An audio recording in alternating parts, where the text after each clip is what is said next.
Imagina uma seleção estar numa Copa do Mundo e ter que pagar a própria estadia lá, ter que costurar o próprio uniforme e ainda por cima ter jogador que canta em bar para ganhar uns trocados e assim conseguir pagar o correio para falar com a própria família. Esta foi a situação que a Argentina encarou na primeira Copa do Mundo feminina que elas jogaram. Isso foi há exatos 50 anos na cidade do México. E essa é a história que eu te lembro hoje.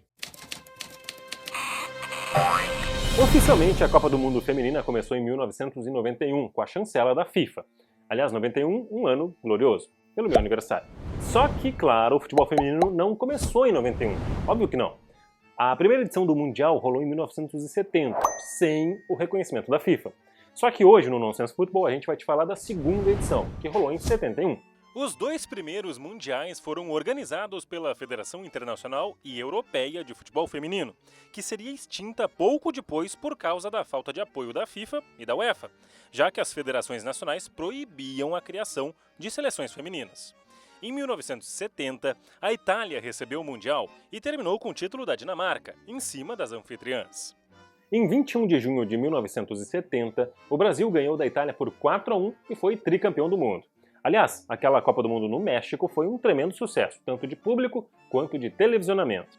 Um verdadeiro sucesso para quem lembra, para quem viu, para quem acompanhou de perto. Só que 14 meses depois, a Copa voltou ao México. Era a segunda edição do Mundial Feminino, que teria jogos com 2 tempos de 35 minutos. Seriam só 6 participantes, mas houve até uma eliminatória entre europeus e sul-americanos. Porém, entre os convidados, uma seleção que não tinha nenhum apoio do governo ou da federação local.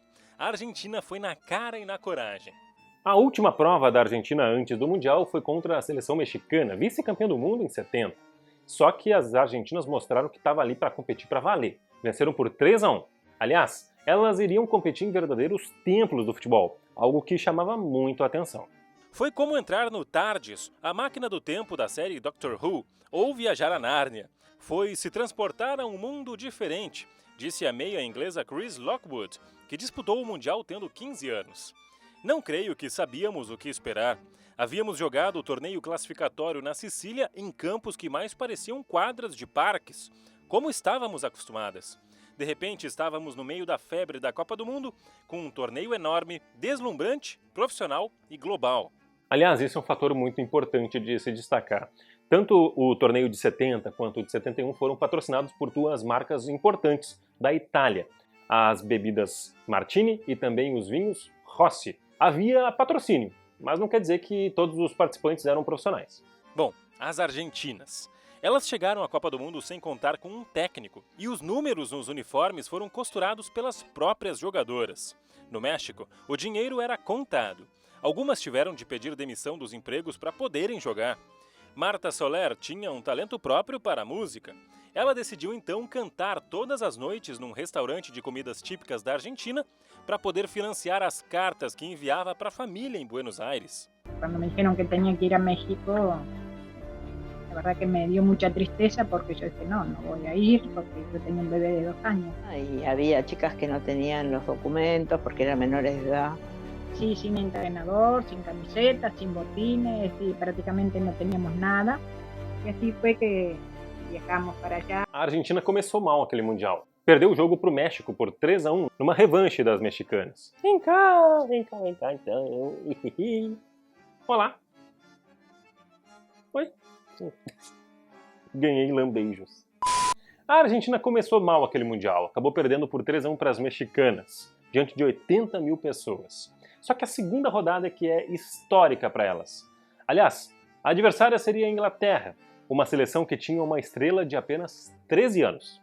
Isso mesmo, Lea Caleb, 13 anos, era uma das promessas inglesas e comparada a George Best. Mas em 21 de agosto, as hermanas destroçaram as inglesas, com 4 gols de Elba Selva, 4-1. Aliás, ela ainda entende do riscado, e no cinquentenário desta vitória, mostrou que ainda tem muita afinidade com a bola, mesmo aos 76 anos. Después jugamos con Inglaterra, que ahí teníamos presión porque si perdíamos nos teníamos que volver, sí, fue una cosa de ganar o ganar. Y bueno, empezamos a jugar, yo hago el primer gol y pasa de Betty García y cuando hice el primer gol yo gritaba gol, gol, me abrazaba con toda, ¡ay, qué alegría! Y bueno, después que dejé abrazar, miro las tribunas y todos gritaban Argentina, Argentina. Y bueno, eso ahí se me aflojaron las piernas, fue todo una emoción terrible. Yo hice los 4 goles y bueno, no sé si sabrás que por el 21 de agosto que hice yo los 4 goles, que festeja hoy en día el Día de la Futbolista. O fim da campanha argentina acabou sendo com 5-0 para a Dinamarca na fase de mata-mata, mas não importa. Elas já tinham feito história ao vencer a Inglaterra. Até por isso, 21 de agosto se tornou o Dia Nacional de las Futbolistas, uma homenagem da Federação Argentina para as pioneiras do futebol argentino feminino. Elas ficaram conhecidas então como pioneiras, embora não gostem muito da alcunha. Afinal, preferem lembrar das mulheres argentinas que já entravam em campo nos anos 30. Nos 50 anos daquele Mundial, a AFA, Associação Argentina de Futebol, entregou a todas as jogadoras uniformes oficiais com os nomes costurados e também chuteiras novas. Ainda sobre aquele torneio de 1971. A final foi entre Dinamarca e México, diante de mais de 110 mil pessoas no Estádio Azteca, mesmo que a Federação Mexicana tenha tentado proibir a entrada de público no estádio. Aliás, antes da final, as jogadoras mexicanas realizaram um protesto. Falaram que ou recebiam um prêmio de 2 milhões de pesos por chegarem à decisão, ou não entrariam em campo. Só que a Federação Mexicana não recuou e as jogadoras acabaram mesmo desistindo dessa ideia. No fim das contas, não deu nada certo em campo também. Mesmo com o apoio de 110 mil pessoas, a Dinamarca mostrou que era muito mais forte e foi bicampeã mundial com um fácil placar de 3-0, com 3 gols de Suzanne Augustensen, que tinha só 15 anos. Essa Suzanne acabou tendo uma carreira brilhante no futebol italiano. Ela marcou mais de 600 gols em jogos oficiais. Aquele Mundial acabou sendo um sucesso, e não sou eu que estou falando não. O torneio no México foi bem sucedido por ter sido promovido como um torneio de futebol, casualmente protagonizado por mulheres. Palavras da professora Jean Williams, líder do projeto Histórias Ocultas do Futebol Feminino, no Museu Nacional de Futebol da Inglaterra.